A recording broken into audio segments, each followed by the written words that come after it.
اور رسول اللہ صلی اللہ علیہ وسلم نے جو صحابہ کرام کے حصے میں جتنا جتنا آیا حصہ اتنا آپ کے حصے میں بھی تھا خندق کھودنے کا. حالانکہ رسول اللہ صلی اللہ علیہ وسلم چاہتے تو اپنے لیے زیادہ بھی حصہ رکھ سکتے تھے لیکن نہیں, چاہتے تو کم بھی رکھ سکتے لیکن نہیں. جتنا حصہ صحابہ کرام کے حصے میں آیا آپ نے اتنا حصہ کھودنا ہے, اتنا حصہ رسول اللہ صلی اللہ علیہ وسلم نے اپنے لیے بھی رکھا. یہ اعلیٰ صفت صلاح ہونے کی علامت ہے. لیکن جب کہیں مشکل پیش آتی خندق کھودنے میں یہ اعلیٰ صفت صلاح سب سے پیش ہوتا اور اس مشکل کو حل کر دیتا. ایک مشکل یہ پیش ہے, صحابہ اکرام رسول اللہ خدمت میں حاضر ہوئے, عرض کیا رسول اللہ صلی اللہ علیہ وسلم خندق کھودنے کے دوران ایک چٹان ہے جو ہمارے سے ٹوٹ نہیں رہی, بڑی کوشش کی لیکن نہیں. اب رسول اللہ صلی اللہ علیہ وسلم کیونکہ اعلیٰ صفت صلاح سے تشریف لیں گے, گنتی آپ کے ہاتھ میں.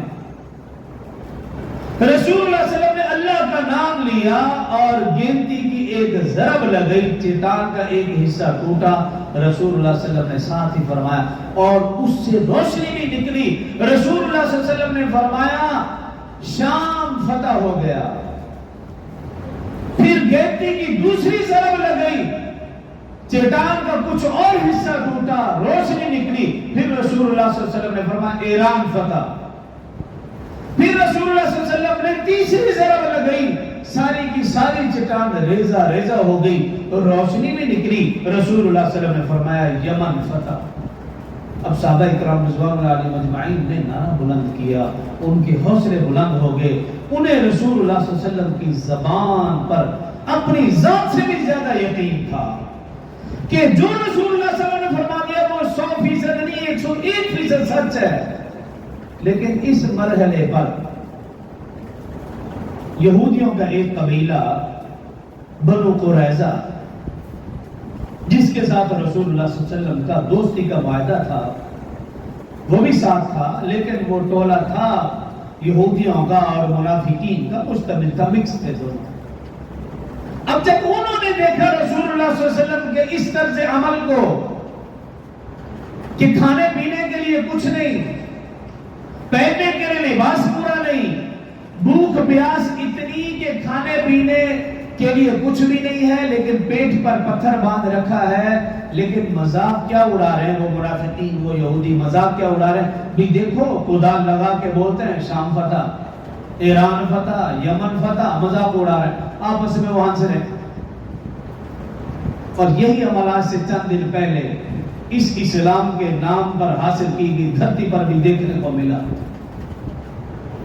جب وہ ہستی جو اس ملک کے لیے پوری دنیا کی سب سے مانی اور علم کے لحاظ سے سب سے اول, جس کو شیخ الاسلام کہا جاتا ہے, جب اس نے اسلام آباد کی دھرتی پر کھڑے ہو کر جہاد کا اعلان کیا تو کچھ بدبخت بد نصیب اس کا مذاق اڑاتے ہوئے نظر آئے. تو آپ کو پہچان ہو جانی چاہیے کہ منافقین کا ٹولہ کون سا ہے جو ایسے بوڑھے جرنیل کا مذاق اڑائے. یہ علماء کا کام تو مسئلہ بتانا ہے, فتویٰ دینا ہے, جہاد کرنا تھوڑی ہے. یہ فوج ہم نے کس لیے پالی ہے, 80% فنڈ کس لیے کھاتے ہیں, لاکھوں کروڑوں تنخواہیں کس لیے ان کے گھروں میں جاتی ہیں. میں اور آپ جہاد کے لیے بس رہ گئے. علماء کا کام مسئلہ بتانا ہے, فتویٰ دینا ہے. جہاد کرنا تو اس کا کام ہے جو کھاتے پیتے ہیں, جن کو اس نام کے اوپر پیسے ملتے ہیں. لیکن عرض یہ کر رہا ہوں کہ جب فتویٰ دیا کچھ بدبخت بد نصیب ٹولا تو کہتا اپنے آپ کو مسلمان ہے, کلمہ بھی پڑھتا ہے, روزے بھی رکھتے ہوں گے, لیکن انہوں نے مذاق اڑایا. پھر اس وقت رونا آتا ہے اور پھر پتہ چلتا ہے کہ کون سا ٹولہ منافقین کا ہے. اور ایسے بے ڈھنگے طریقے سے اور جھوٹ کی بنیاد پر مذاق اڑایا کہ انسان دنگ رہ جائے. تو بھی کوئی بات نہیں, لوگ تو رسول اللہ صلی اللہ علیہ وسلم کا مذاق بھی اڑاتے تھے, تم نے اگر اس عظیم ہستی کا مذاق اڑا لیا تو ہمیں دکھ نہیں ہے. ہمیں صرف فکر یہ ہے کہ تم کہتے تو اپنے آپ کو مسلمان ہو, لیکن مسلمانوں والا مومن والا کام کوئی نہیں تمہارے پاس. اور ایسے بدبخت بد نصیبیں علماء کو تو مذاق اڑایا جا رہا ہے, لیکن نعوذ باللہ اپنے لیڈر کی مقبولیت کو نعوذ باللہ نبیوں سے بھی اوپر بیان کر رہے ہیں. اور ایسا کہنے والا عام شخص نہیں, اس ملک کا صدر رہا ہے. کس چیز کو رویا جائے؟ یعنی ایسے پاگل شخص تم نے ملک کے صدر بنائے تھے جس کو یہ بھی معلوم نہیں ہے کہ انبیاء کرام علیہ السلام اور غیر نبی میں کتنا فرق ہے۔ ایک عام آدمی کو جس کو کلمہ نہیں آتا، جس کو نبی کا نام لینا نہیں آتا، اس کی مقبولیت کو انبیاء کرام کے ساتھ پیش کرتا۔ اس سے بڑی بد نصیبی اور بڑی بدبختی کیا ہوگی؟